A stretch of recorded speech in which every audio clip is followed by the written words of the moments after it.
शेतकरी मित्रांनो नमस्कार. सर्वप्रथम आपल्या युट्यूब चॅनलमध्ये सगळ्यांचं स्वागत. आजचा व्हिडिओ देत असताना आपण द्राक्ष पिकामध्ये मागच्या व्हिडिओमध्ये मी तुम्हाला सांगितलं होतं की आपण बुरी नियंत्रणासाठी आपण कशा पद्धतीने स्प्रे घेतले पाहिजे. परंतु आजच्या व्हिडिओमध्ये कामकाज करत असताना आपल्याला मिलीबग लक्षात घ्या, मावा असेल मिलीबग असेल याच्यासाठी आपण कशा पद्धतीने कामकाज करू शकतो, स्प्रे आपण कशा पद्धतीने घेऊ शकतो त्याचं नियोजन आपल्याला सुरुवातीपासून केलं पाहिजे. परंतु या स्टेजला आल्यानंतर जर आपल्याकडे मिलीबग दिसत असेल तर आपण काय केलं पाहिजे या विषयावरती आपण पूर्ण चर्चा करणार आहोत. आता ही चर्चा करण्यापूर्वी दादा एकदा तुमचं नाव गाव आणि मोबाईल नंबर सांगायचं. माझं नाव हेमंत कतवारे, राहणार विंचूर. Mobile number 9673347000. आपण एप्रिल छाटणीला प्लॉट बुकिंग केले, हो मला अतिशय चांगला निघाला. हो बरोबर आहे.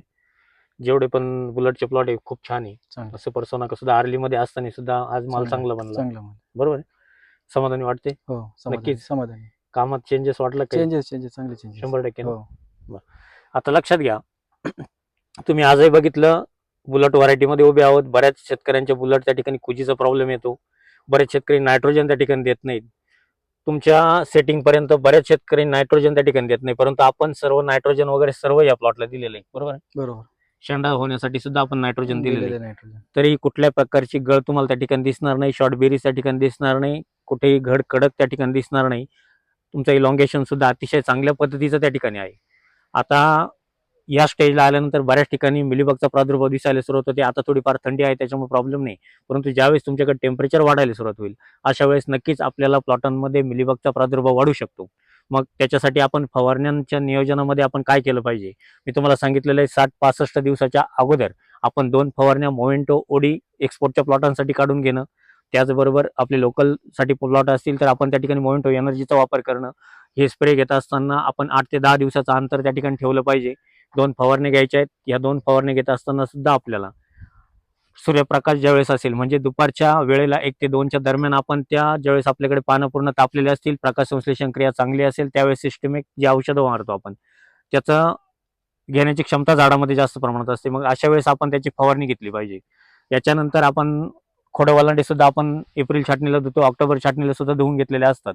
परंतु हेच करत असताना याच्यानंतर आपण साधारणतः 60-65 दिवसाच्या प्लॉट झाल्याच्या नंतर आपण फवारण्या सुद्धा घेणं गरजेचे आहे. मग त्याच्यामध्ये तुम्हाला फिनिक्स कंपनीचा मिलीट्रॅप 200 लिटर पाण्यासाठी 500 मिली, त्यामध्ये नोवाक्स घ्यायचं आपल्याला 250 मिली, या पद्धतीने आपण चांगला स्प्रे त्या ठिकाणी करू शकतो. हा झाला एक्सपोर्टच्या प्लॉटांसाठी. परंतु ज्या ठिकाणी लोकलचे प्लॉट असतील अशा ठिकाणी आपण या प्लॉटचा वापर करू शकतो 60-65 दिवसाच्या नंतर. त्याचबरोबर बाकी इतरत्र तुम्ही सोलोमनचा एखादा स्प्रे घेऊ शकता, मेटाडोरचा एखादा स्प्रे घेऊ शकता. परंतु हेच घेत असताना आपल्याला सर्वात महत्त्वाचा मुद्दा की जे प्लॉट शॅम्पलला असतील अशा प्लॉटांसाठी आपण मिलीट्रॅपचा एक स्प्रे झाला, त्याच्यानंतर व्हर्टिसिलियम असेल, मेटारायझम असेल, बिवेरिया असतील, याचा सुद्धा योग्य वापर करणं सुद्धा गरजेचं आहे. मग याचा वापर करत असताना आपण एक साधारणतः 10 दिवसाच्या अंतराने ज्यावेळेस आपल्याकडे टेम्परेचर 20 डिग्री सेल्सिअसच्या वरती तापमान असेल तुमचं, त्याचबरोबर कमीत कमी 30-35 डिग्री सेल्सिअसच्या आत तापमान असेल अशा वातावरणामध्ये आपण त्याला बॅक्टेरियांचा वापर करणं सुद्धा गरजेचं आहे. आता हा वापर करत असताना मी तुम्हाला सांगितलं व्हर्टिसिलियम, मेटारायझम, बिवेरियाचा एक 8-10 दिवसाच्या अंतराने एक 2 ते 3 फवारण्या आपण काढून घेणं गरजेचं आहे. आता हेच करत असताना आपल्याला अजून एक की आपण पर्यायी सुद्धा आपण त्याला मिलीबगसाठी आपण अजून काय करू शकतो, ड्रिपच्या माध्यमातून तुम्हाला कॉसिमो क्रॉप सायन्सचं मिलीक्रॉस आपल्याला ड्रिपच्या माध्यमातून एकरी 1 ते 2 लिटर आपल्या ड्रिपच्या माध्यमातून देऊन घ्यायचे, जेणेकरून झाडामध्ये कुठेही मिलीबग असेल, खोडकीड असेल याचा प्रादुर्भाव त्या ठिकाणी आढळणार नाही. आता सुरुवातीला तुम्हाला सांगितलेलं आहे 25 दिवसाच्या आतमध्ये आपण डेंटोसूची एक ड्रिंचिंग आपण करू शकतो. म्हणजे तुम्हाला साधारणतः 0.50 म्हणजे 0.25 ग्रॅम या प्रमाणात आपण जर ड्रिंचिंग केली तर नक्कीच आपल्याला त्याचे सुद्धा चांगले रिपोर्ट त्या ठिकाणी दिसून येतात.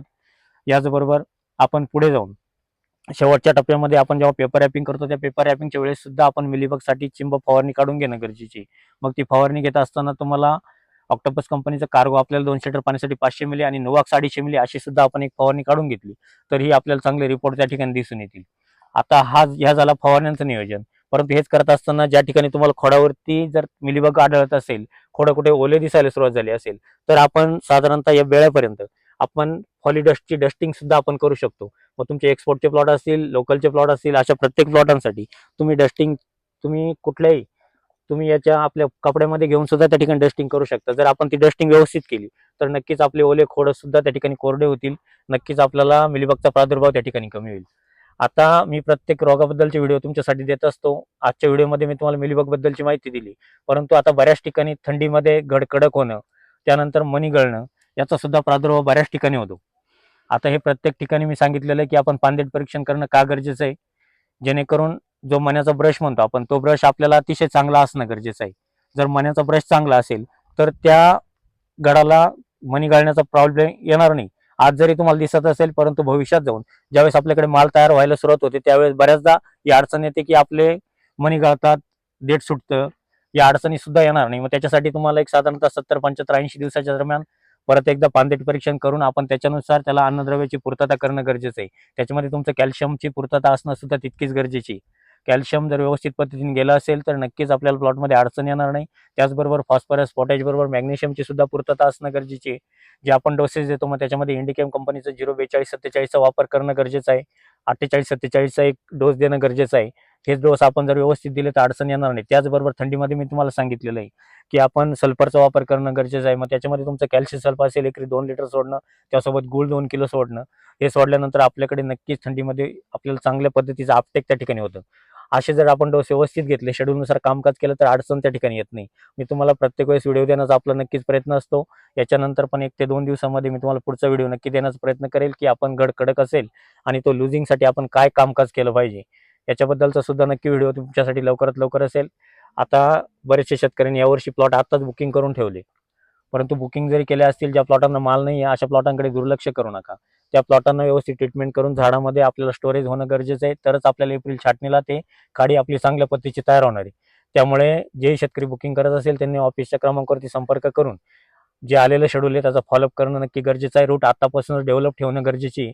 त्यानंतर बरेच शेतकरी रिकट करण्याच्या पाठीमागे, जे प्लॉट 6, 7, 8 वर्षाच्या पुढे असतील अशा प्लॉटांमध्ये रिनोव्हेशन करायचे. मग अशा प्लॉटांसाठी आपण काय कामकाज केलं पाहिजे याचा सुद्धा व्हिडिओ तुमच्यासाठी स्पेशली देण्यात येईल. परंतु काही अडचणी असतील तर तुम्हाला ऑफिसचे क्रमांक पण सांगतो.